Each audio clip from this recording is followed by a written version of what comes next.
Assalamualaikum warahmatullahi wabarakatuh, sahabat Indonesia. Terima kasih telah mengklik video ini. Kali ini saya akan membahas dari mana asal-usul kata agama itu, bagaimanakah pentingnya agama itu terhadap kehidupan manusia, apakah benar-benar dibutuhkan atau tidak. Ikuti terus videonya, mohon dibantu subscribe. Mari kita mulai.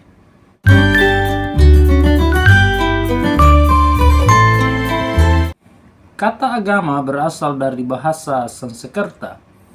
A artinya tidak, gama artinya pergi. Sehingga agama diartikan tidak pergi, tetap tinggal di tempat dan diwariskan secara turun-temurun. Menurut Haryana, dalam buku Teologi Islam, Potret Sejarah dan Perkembangan Pemikiran Mazhab Kalam yang ditulis oleh Muhammad Ridwan Effendi, mengatakan bahwa agama itu berasal dari dua kata, yaitu a dan gama. A artinya tidak, gama artinya pergi. Agama diartikan tidak pergi, lestari, kekal, dan tidak berubah, dan diwariskan secara turun-temurun. Dan dalam buku itu juga mengutip dari perkataan Mu'in, mengatakan bahwa agama itu berasal dari dua kata, yaitu a tidak, gama artinya kacau. Sehingga agama diartikan tidak kacau. Sehingga diartikan pada akhirnya bahwa kehadiran agama untuk mengatur sebuah tatanan kehidupan manusia agar tidak kacau. Nah, pertanyaannya, apakah memang benar-benar agama itu dibutuhkan sepanjang masa?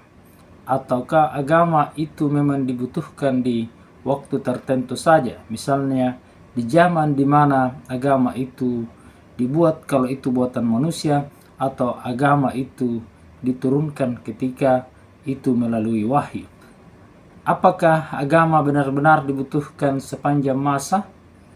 Secara umum, agama itu masing-masing punya kitab yang di dalamnya mengatur tentang bagaimana hubungan manusia dengan Tuhan, bagaimana hubungan manusia dengan manusia lainnya, dan bagaimana hubungan manusia terhadap lingkungannya.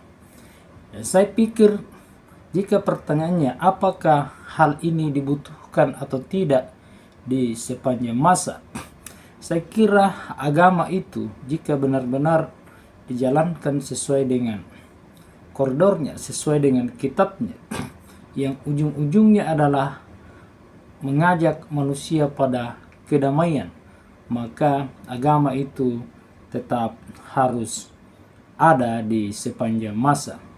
Walaupun sebenarnya dalam suatu negara itu bukan negara dengan menganut agama atau kitab agama sebagai undang-undangnya, justru itu lebih baik lagi.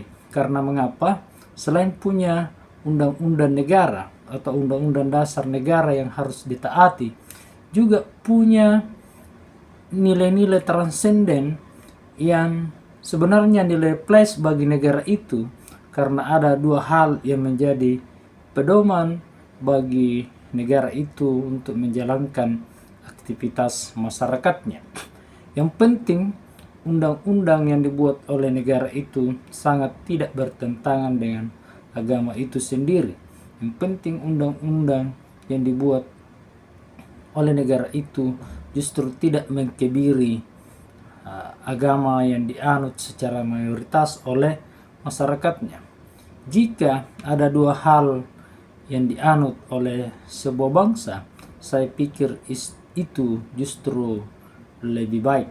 Jadi agama itu dibutuhkan agar tidak terjadi kekacauan di dalam masyarakat.